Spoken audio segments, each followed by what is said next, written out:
नमस्कार, आप देख रहे हैं कलम इंडिया न्यूज़ और मैं हूं आपके साथ दिव्या पांडे। अभी हमारी मौजूदगी पटना के गांधी मैदान में है और हमारे साथ सीधी बातचीत करने के लिए जनसुराज के अध्यक्ष मनोज भारती, इनसे बातचीत करेंगे कि बीपीएससी अभ्यर्थी लगातार जो है प्रोटेस्ट कर रहे हैं। 13 दिसंबर से आज 17वां दिन हो गया और उनके जो है समक्ष बैठ गए हैं, समर्पित हो गए हैं।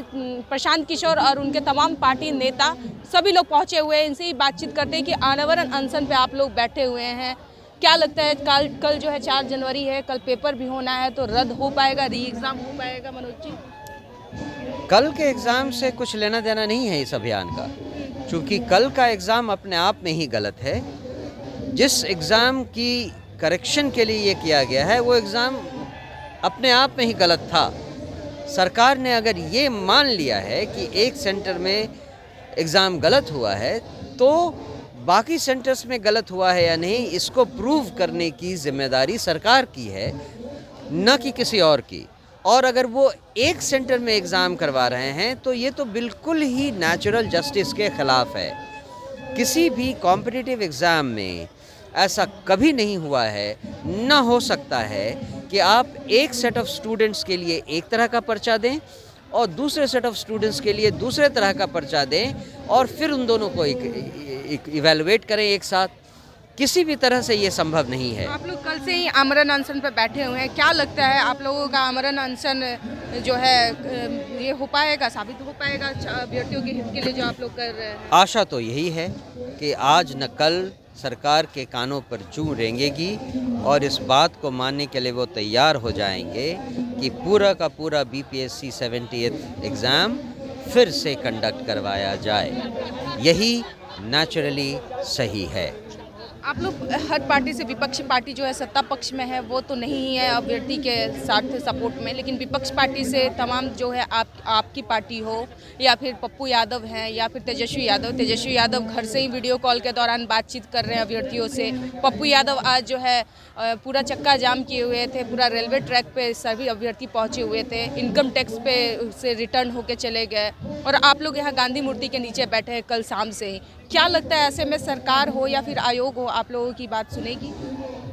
विपक्षी पार्टियों के बारे में तो मैं कुछ नहीं कहूँगा। उनका तरीका बिल्कुल अलग है। हम हमारे तरीक़ों से हम जो कुछ भी कर रहे हैं एक बहुत ही न्याय संगत, तर्क संगत तरीके से आगे बढ़ रहे हैं। हमने पहले विद्यार्थियों से बात किया, उसके बाद सरकार से बातचीत की, सरकार को इस बात के लिए मनवाया कि एक सीनियर डेलीगेशन छात्रों का जाकर उनसे मिले। वो बातचीत भी चल रही है। उस बातचीत के दौरान जो बातें हुई उसमें डिसीजन हम लेने के लिए हमने सरकार को 48 घंटे का समय भी दिया। उन्हीं 48 घंटों के बाद ये नेक्स्ट स्टेप लिया जा रहा है। तो दूसरी पार्टियां जो कर रही हैं वो तो इरेटिक, जिसको बोलते हैं नी जर्क रिएक्शन, वो नी जर्क रिएक्शन कर रही हैं और उन्हें पब्लिक इंटरेस्ट का ध्यान नहीं है। वो जनता के जीवन को अस्त व्यस्त करने में लगी हुई हैं। ये चक्का जाम और रेल जाम करने से तो आम लोगों की ज़िंदगी को तबाह किया जा रहा है। कई अभ्यर्थी प्लेटफॉर्म पे सो गए थे, एग्जैक्टली ट्रैक पे सो गए थे। सो ये सब तो मतलब आम जनता को अफेक्ट करने की बात हो रही है। हमारा अभियान एक तरह से छात्र सत्याग्रह है।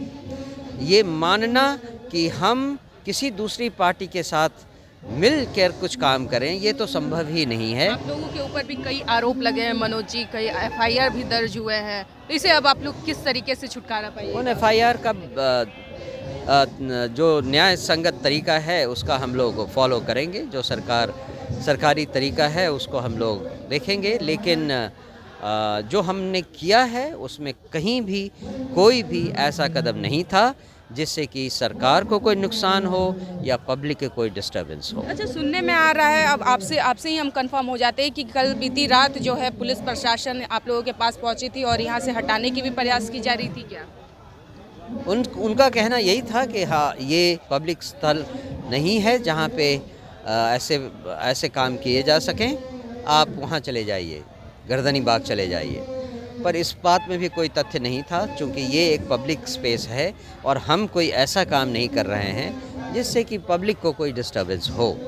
तो इसीलिए जो सरकार का पॉइंट था वो बिल्कुल ही तर्कसंगत नहीं था। एक आखिरी सवाल मनोज जी, कल तो पेपर खत्म हो जाएगा, जिसका होना रहेगा एग्जाम वो तो हो जाएगा, क्या इसके बाद भी आप लोगों का आमरण अनशन चालू रहेगा या फिर आंदोलन को स्थगित कर दीजिएगा? हमारा आंदोलन तो चलता रहेगा, क्योंकि हमने पहले ही सवाल में आपसे कहा था कि ये जो परीक्षा होने वाली है कल, वो अपने आप में ही बिल्कुल गलत है, और जब पहली परीक्षा गलत थी तो ये परीक्षा सही कैसे हो सकती है। इसीलिए इस एग्ज़ाम के होने या ना होने से हमारे अभियान में कोई अंतर नहीं आएगा। ये एक आई वॉश है जो कि सरकार लोगों की आंखों में धूल झोंकने का काम कर रही है। तो देखिए, आपने सुना मनोज भारती जी का क्या कुछ कहना था। अभ्यर्थियों के लिए ये लोग जो है, अगर पेपर ख़त्म भी हो जाता है, नहीं भी अगर री एग्ज़ाम होता है तो इनमें उनका कोई ये नहीं है, लेकिन इन लोगों का आमरण अनशन और प्रदर्शन जो है स्थगित नहीं किया जाएगा, ये कंटिन्यू रहेगा। अब देखना यह होता है जब कल 4 जनवरी को पेपर होता है तो अभ्यर्थियों का आगे की रणनीति क्या होती है और विपक्ष पार्टियों का रणनीति क्या होता है, ये भी कल देखने वाली बात होगी। फिलहाल हमारे साथ बने रहे, बहुत बहुत धन्यवाद। विद्या विहार आवासीय विद्यालय 29 वर्षों से आपके बच्चों को शिक्षा, खेल और सांस्कृतिक रूप से समृद्ध कर रहा है। बिहार के पूर्णिया में स्थित हमारा 40 एकड़ का हरा भरा परिसर और 27 एकड़ का खेल मैदान एक ऐसा वातावरण प्रदान करता है जहां विद्यार्थी न केवल पढ़ाई में बल्कि हर क्षेत्र में आगे बढ़ते हैं।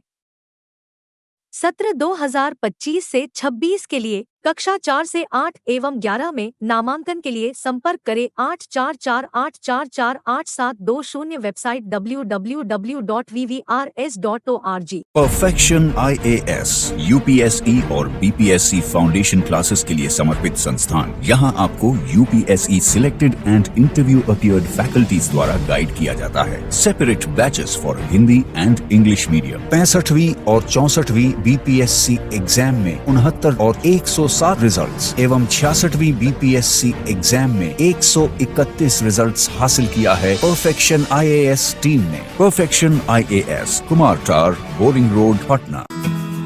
क्वालिटी से कंप्रोमाइज नहीं, अंतर्राष्ट्रीय गुणवत्ता की टाइल्स, सैनिटरी वेयर और बाथ फिटिंग्स उत्पादों के लिए एक बार मौका देकर देखें। श्री इंटरप्राइजेज, सेरा टाइल्स, डिग्गी कला, हाजीपुर।